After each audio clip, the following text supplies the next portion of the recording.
The football match in the middle of the pandemic was like an undergoing insurance test in a really private park in Glasgow. There are people couldn't keep up against technology. I must wear a mask at all times. I must take in all food from my micro bag into a plastic bag provided by the stadium, and all the catering allowed be shut. So no one say burgers or cartons of flat Pepsi to keep me going. When I immediately turn up to the stadium, 3 hours early, the crowds are predictably sparse. The pub outside of a ground floor with a porter wrapped in black and flag looked like a tempting alternative, but when I suggest to a steward that might go get a drink ahead of the game, a look of concern crosses her kindly face. Be careful which pub you're going to, she said. That was the coming. What is she referring to? Could it be the lunch book bag site that I'm floating?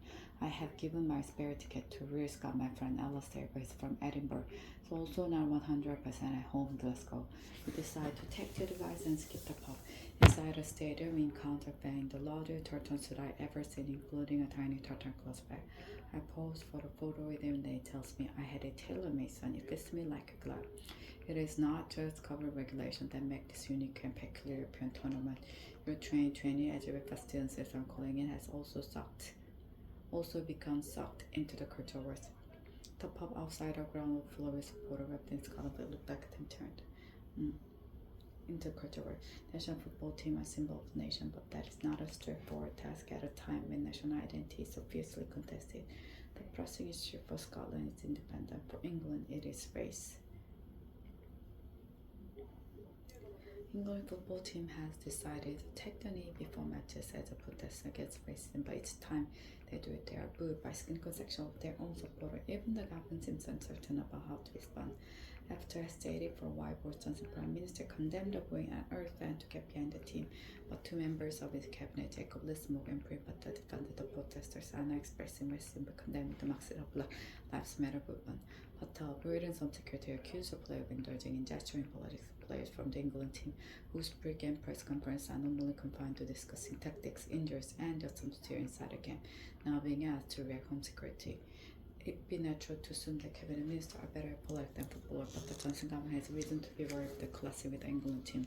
Last year, it went down to an economic defeat when it took America steps further of the extension of free school football families. Manchester United and England forward mobilizing related signature plan. Johnson government to take that. The 23-year-old Westport preparation for 2020.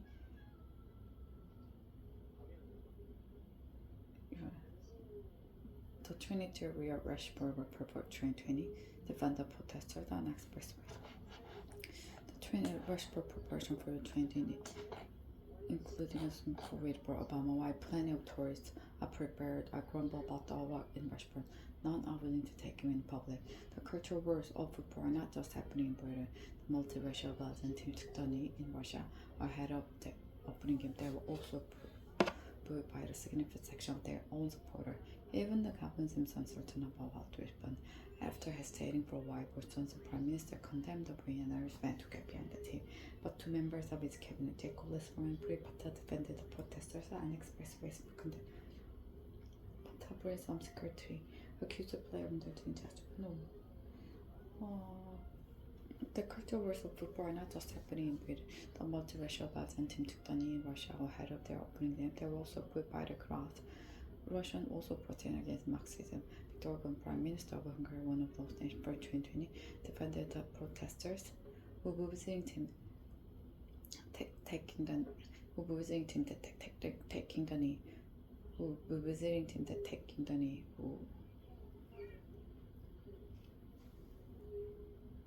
Taking the knee.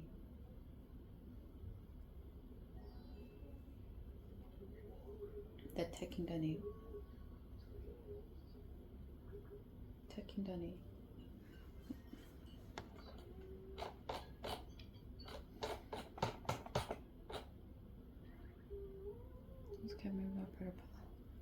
Hungary said the gesture provocation. Taking the knee. The virtual football who visiting team taking the knee, saying that Hungarians see the gesture as a provocation. Orban is himself a right-wing provocateur who has become a hero to the Trumpist fight in America by shameful warning about elder than just Europe being flooded by Muslims. Even some moderate conservatives are uncomfortable with football taking the knee. One prominent thinker in Britain laments to me that football has been a political sport, but now the national team has become a source of division. I can see what it means this year tournament in never brings back memories of Euro 96. When England also played their games at Wembley and the whole country, they seemed to get behind the team in an uncomplicated sort of way. Back then, packed the stadium, all joined in a singing of the coming now.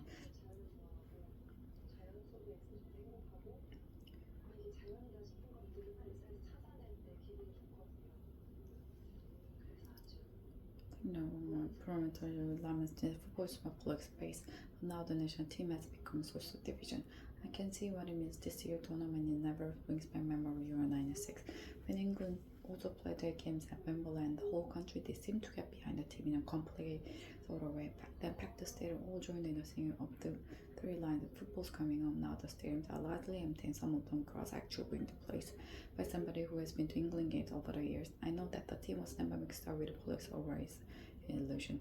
England games have always attracted a substantial number of assorted hooligan far-right supporters whose pre-game press conferences are normally confined to discuss tackling injuries and attempts inside the camp. Now being at to home security, it would be natural. So, no, England have always, if I somebody who has been to many England games over the years, I know that the team was never mixed up with politics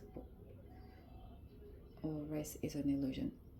England games always attract a substantial number of soldier hooligan far-right support whose pre-game press conferences are normally confined to whose far-right support. England games have always attracted a substantial number of soldier hooligan far-right supporters whose trademark chant is "No surrender to LA." The last European football champions in France in 2016, the early tradition of English football hooliganism re-emerged. When I remarked to another fan that I particularly enjoyed 바람이나 nearby outside of IMAX says, I was told curtly, if you don't like it, you should stay at home watch the game on television. Football Grinder 1970 was also where I saw the most over racing that I ever witnessed. It was routine to see the players bark Bibles and monkey noises. It was monkey noise. The football authorities and commentators were silent about this for many years. So if the national side doesn't want to make a statement about racism, it is hard to accuse them of bringing us into public space. Now the national team has become a source of division. I can see what it means this year tournament in never brings back Euro 96.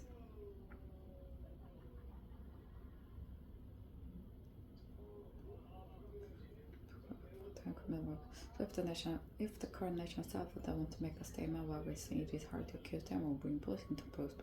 Now that the police, particularly the racial police, have always been there. The identity issues are already different for Scotland in Euro 2020, as already Euro 2020 comes as the Scottish government has even allowed schools to listen to a lot of kids to watch the game against Czech lives. Issues are already different for Scotland.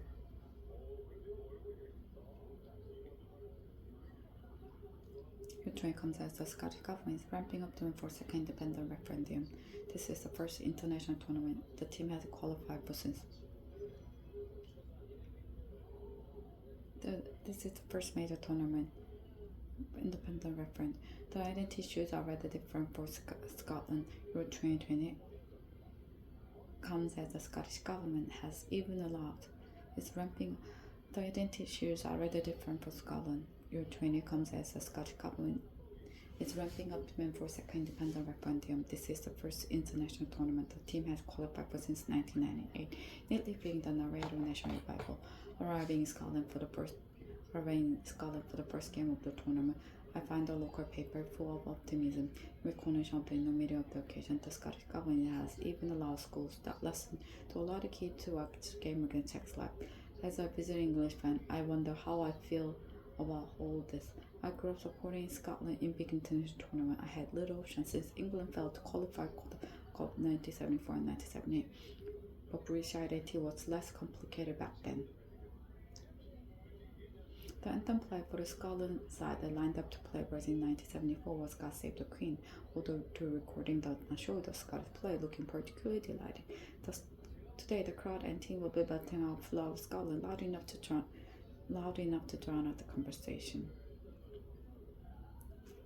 Today the crowd and team will be belting out Flower of Scotland with a star word that can still rise and be the nation again.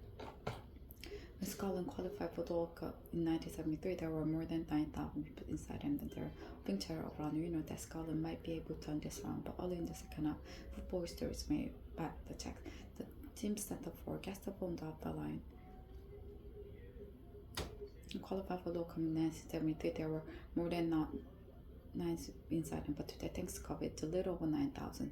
Apart from the choice to return to the big time that has faded, it feels pretty broken and won't understand. Even if the Tartan army has been reduced to little more than a battalion, they built up loud enough to drown our conversation. The team started the game with all the expected passion and steam. Their captain, Dale Borson, can be seen gesturing to his player to calm down the attack score, and they are sucked out of stadium. At that time, which I choose spend it low. At that time, which I choose spend in the toilet next to hand dryer. The woman is finding him. Then there's a full chatter around that Scotland might be able to turn this round. Early in the second half, the ball was made by the Czechs. The team centre forward gets the ball on the upper line and floats ball over the Scottish goalkeeper into the net. It is one of the most brilliant goals any of us will ever witness. A routine to split players. Enough time is early in the second half, ball is made by the Czech. The team centre forward gets the ball. The team centre forward gets the ball on the upper line and floats the ball over the Scottish goalkeeper into the net. It is one of the most brilliant goals any of us will ever witness. The crowd is now almost totally silent, apart from a tiny group of cheering Czechs on the other side of the stadium, and a group of children continue pushing for Scotland, while the other round was frozen in horror. After the match, Alastair reminds me that Scottish fans are used to bitter disappointment. Making the national football team has become a source of division. I can see what it means this year. So.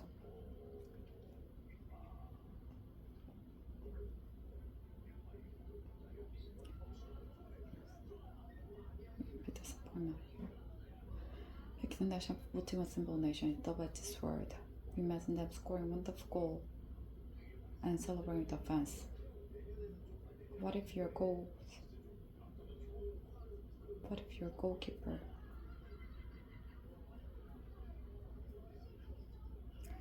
What if your goalkeeper and the flounder fly on his back tangled in the net? Euro 2020 has already delivered unbelievable setback for two football match popular leaders. Urban gave permission for a capacity crowd to attend Hungary's opening games in Budapest against Portugal, only to see their national side lose 3-2 Recep Erdogan, president of Turkey, traveled to Azerbaijan, sat in a place of honor next to Azerbaijan, from where he was able to see Turkey go down to a 2-2 defeat against Wales. The England team disappointed fans almost as reliably as the Scots. So slightly later in the day, this is a weird tournament. It's taking place in the middle of pandemic. The stadiums are quite full and it's playing off distantly. England team have disappointed their most ardent fans. The side often portrayed as the embodiment of what we like to believe are national characteristics: courage, calmness, and devotion. In fact, as a recent piece joined the league, the Guardian pointed out, England are uniquely bad at holding a lead and tournament. The numbers seem to suggest they might be battlers.